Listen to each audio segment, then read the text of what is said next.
Hello friends, तो स्वागत है आपका एग्ज़ाम समाधान में। और आज की वीडियो हम शुरू करें इससे पहले मैं बताता हूं आपको कि पिछली वीडियो में हमने देखा था पौधे एवं जंतुओं का संरक्षण। और आज की वीडियो जो कि बहुत खास होने वाली है, जिसमें हम बात करेंगे कोशिका संरचना एवं प्रकार्य के बारे में। कोशिका में क्या क्या भाग होते हैं, क्या क्या चीज़ में हमारे लिए इम्पोर्टेंट हैं, उनके बारे में चर्चा करेंगे।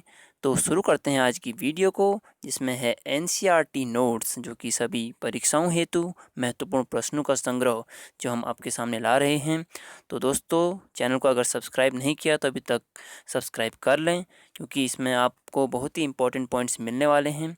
तो हमारे साथ जुड़े रहने के लिए आपको सब्सक्राइब करें और बेल आइकन दबाना ना भूलें। तो पहली स्लाइड की ओर बढ़ते हैं, जिसमें है हमारा कोशिका की खोज, जो कि बहुत ही बेसिक पॉइंट है। कोशिका की खोज किसने करी थी? तो रॉबर्ट हुक ने। कब की थी? तो 1665 में। ठीक है, ने एक कॉर्क के उसमें करी थी कोशिका की खोज। और ये किससे करी थी? एक लेंस से करी थी, और सामान्य आवर्धन यंत्र की सहायता से। अगर मैं बोलूँ इसको तो ये हिंदी में बोलते हैं सामान्य आवर्धन यंत्र की सहायता से कोशिका की खोज करी थी। किसने? रॉबर्ट हुक ने।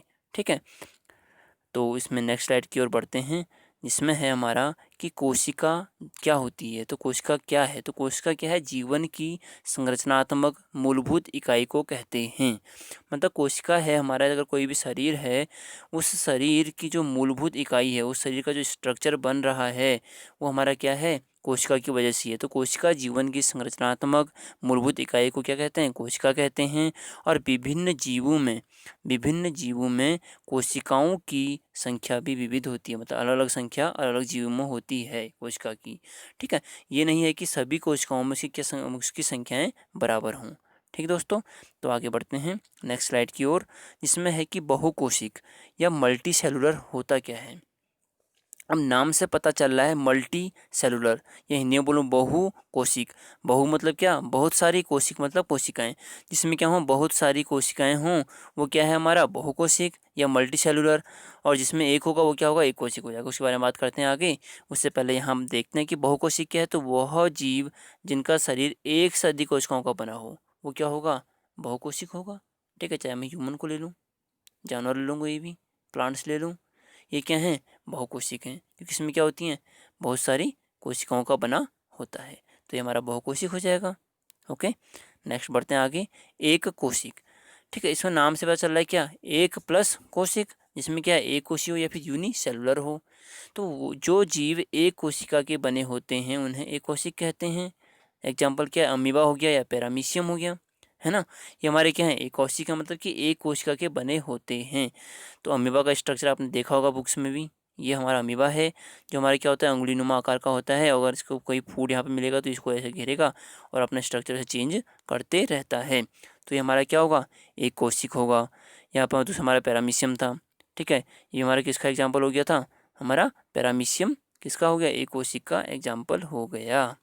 अगली स्लाइड की ओर बढ़ते हैं, जिसमें है कि मनुष्य में पाई जाने वाली श्वेत रक्त कोशिकाएं किस प्रकार की कोशिका है। तो हमने देखा श्वेत रक्त कोशिका, अगर मैं इसको इंग्लिश में बोलूँ तो ये बोलते हैं WBC। और WBC का फुल फॉर्म एग्जाम में बहुत बार पूछा जाता है कि WBC का फुल फॉर्म होता क्या है। तो इसका full form white blood cell. Simple है ना, अच्छे से याद कर भी लोगे आप। क्या है इसमें? श्वेत रक्त कोशिका या फिर वाइट ब्लड सेल। और ये कैसे होते हैं? एक कोशिक होते हैं। ठीक है दोस्तों, तो नेक्स्ट स्लाइड में है हमारा ऊतक। ऊतक क्या है? एक समान कोशिकाओं का वह समूह जो विशिष्ट प्रक्रम करता है। ठीक है, मीन्स की कोशिका जो होती हैं, मतलब अंग ऊतक के बने होते हैं। और ऊतक किसके बने होते हैं? कोशिकाओं के बने होते हैं। मीन्स उसने बोला जो कोशिका है, जो हमारे अंग होते हैं, वो किसके बने होते हैं? ऊतक के बने होते हैं। ऊतक किसके बने होते हैं? बहुत सारी कोशिकाओं के बने होते हैं। सिंपल मतलब अगर मैं बोलूँ ये कोई अंग है, तो इसके अंदर क्या है? बहुत सारी कोशिकाएं होंगी। तो बहुत सारी कोशिकाओं से क्या बने? ऊतक बने। ऊतक से क्या बन गए? अंग बन गए।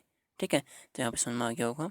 अगली स्लाइड की ओर बढ़ते हैं, जिसमें है हमारे यहाँ पे तीन हमारे क्या हैं? यहाँ पे ड्राइंग दे रखी है। तीन हमारे यहाँ पे चित्र दे रखे हैं अलग अलग चीज़ के। तो ये हैं किस किस चीज़ के? तो इसके बारे में बात करते हैं कि तो पहला है इसमें हमारे, जैसे हमारे इसमें पहला दिख रहा है गोल गोल आकार के दे रखे हैं। तो इसको क्या बोलते हैं? ये गोलाकार रक्त कोशिकाएं हैं। इनको बोलते हैं रक्त कोशिकाएं, और दूसरा जो हमारा यहाँ देखा दोनों साइड हमारी नुकीली बनी हुई हैं, इनको क्या बोलते हैं, तो इनको बोलते हैं पेशी कोशिकाएं। मीन्स कि ये कहाँ होती हैं, पेशियों में, जो हमारे पेशियाँ जहाँ जुड़ती हैं ना, जैसे बॉडी या फिर मसल्स जहाँ पे चिपके होते हैं, उनमें हमारे ऐसी वाली कोशिकाएं होती हैं। कौन सी, पेशी कोशिकाएं। ठीक है, यह दोनों साइड हमारी नुकीली होंगी, या इनको बोलते हैं क्या, तर्क रूपी पेशी कोशिकाएं। और अगला अगर मैं बताऊं आपको, ये वाला, ये हमारा क्या है, इसको बोलते हैं तंत्रिका कोशिका, या इसको बोलते हैं लंबी शाखान्वित। मतलब क्या है, एक शाखा के रूप में, ऐसे पेड़ होता है ना, पेड़ के यूं यूं करके टहनियाँ होती हैं, वैसे इसमें भी टहनियाँ हैं और नीचे ऐसे, तो ये शाखा के रूप में होता है, इसको बोलते हैं तंत्रिका कोशिका। ये क्या काम करता है, तो ये क्या करता है कि मैसेज भेजता है हमारे ब्रेन को। अगर हमारे कोई भी अगर हाथ हमारा कहीं पर टच है होता है, तो वहाँ पर अगर गर्म हो लगे या ठंडा लग रहा है, तो वो हमारे माइंड तक कैसे पहुँचता है, तो वो जो पहुंचाने का कार्य करता है, कौन करता है, तंत्रिका कोशिका ही करती है। ठीक है, ये बहुत ही इंपॉर्टेंट है, इसको अच्छे से लर्न कर लें। ये तीन जो एग्जाम पे दे रखे, तंत्रिका कोशिका क्या कार्य करती है, ब्लड सेल तुम्हें पता ही है, और मसल सेल भी यहाँ पे आपने देख लिए हैं। चलो अगली स्लाइड की ओर बढ़ते हैं। इस स्लाइड में हम देख रहे हैं कि यहाँ पे एक झिल्ली बनी है, जो हमारी किसकी निकली है, प्यास से निकली है। अब इसमें हमारे कुछ दिख रहे हैं, जैसे मैं यहाँ पर बोलूँ डॉट डॉट जो इसने बोल रखा है यहाँ पे ये, तो ये क्या है, केंद्रक। ठीक है, और बीच में जो जगह है उसको क्या बोलते हैं, यहाँ पे ऐसे डॉट डॉट बहुत सारी चीज़ें होती हैं, उसको बोलेंगे कोशिका द्रव्य। और ये हमारा पूरा क्या हो गया, एक कोशिका झिल्ली हो गई। तो ये तो इसका भी फर्स्ट डायग्राम है। और इसके बारे में अदर चीज़ें ऐसी कि इसमें क्या होती है, कोशिका भित्ति होती है।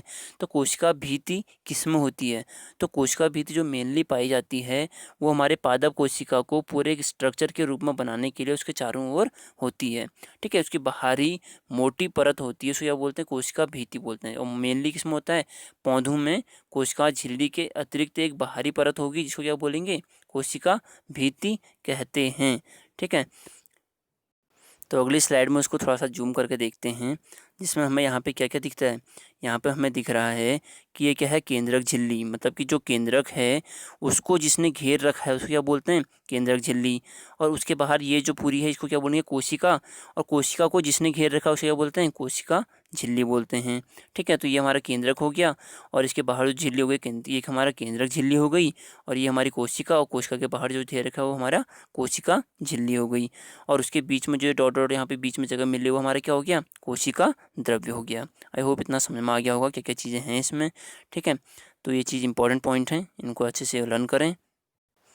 और जो केंद्रक होता है ना, केंद्रक अगर मैं यहाँ बोलूँ केंद्रक, तो केंद्रक को हमारा क्या बोलते हैं, न्यूक्लियस भी बोलते हैं। न्यूक्लियस भी हमारे केंद्रक को ही बोला जाता है।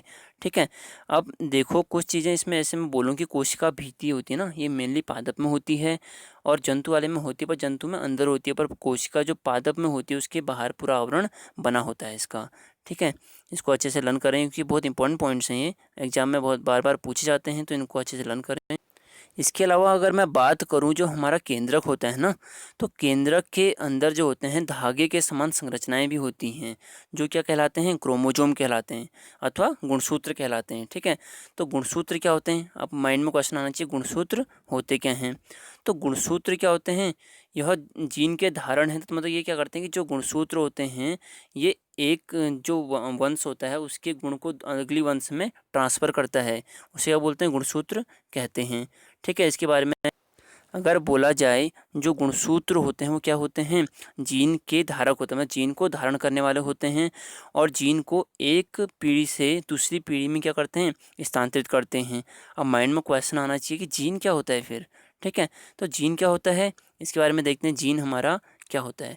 तो जीन देखो क्या होता है, जीन सजीव में जो आनुवांशिक की इकाई है, मतलब अनुवांशिकी की जो इकाई होती है, यह जनक से संतति को अनुवांशिक लक्षण के स्थानांतरण का नियंत्रण करते हैं। पहले इसको पढ़ते हैं, उसके बाद आपको बताता हूँ इसकी क्या है इसके बारे में। ठीक है, तो इसमें क्या है, इसके लक्षण के स्थानांतरण करते हैं और नियंत्रण करते हैं। और इसका अर्थ है कि आपके माता पिता के कुछ लक्षण उनसे आपको प्राप्त हुए हैं। यदि आपके पिताजी की आंख भूरी है तो संभव है कि आपकी भी आंखें भूरी होंगी। यदि आपकी माता के घुंघराले हैं बाल, तो आपके भी बाल घुंघराले हो सकते हैं। ठीक है, परंतु जनन जनक प्राप्त विभिन्न जीन के संयुक्त होने के परिणाम स्वरूप लक्षण भिन्न भी हो सकते हैं।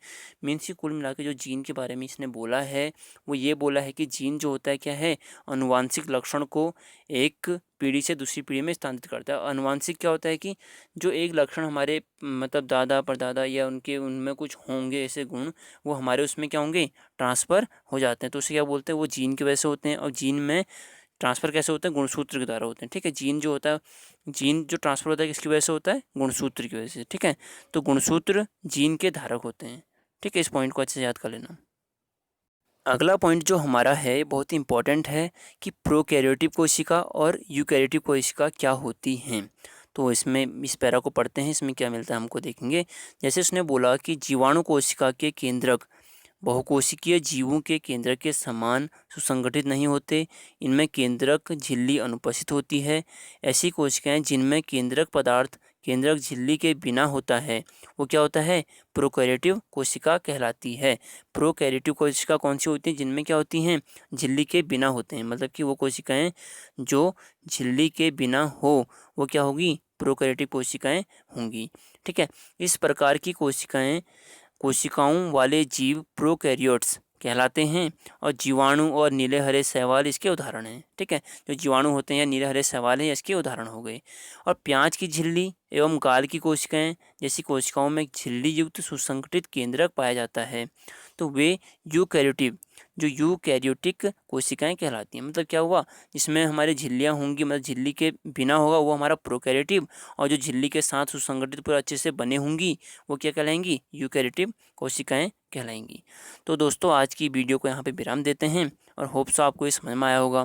और इसके बारे में बहुत सारी पॉइंट और हैं, जैसे कि अगर मैं बोलूँ माइटोकॉन्ड्रिया, गोल्जी राइबोसोम, तो ये बहुत ही इंपॉर्टेंट पॉइंट है और ये नेक्स्ट क्लास के लेवल के हैं। और मैं इनको नेक्स्ट क्लास में आपको जो हमारा अगर मैं 9th और 10th का जो पढ़ाऊँगा उसमें आपको बहुत ही अच्छे से समझाने की कोशिश करूँगा, ताकि आपके माइंड में कोई भी डाउट इसके बारे में ना रहे। तो दोस्तों जितना हो सके इस वीडियो को अपने दोस्तों में शेयर करें और इस वीडियो को अभी यहाँ पे समाप्त करते हैं। Thank you for watching. जय हिंद, जय भारत।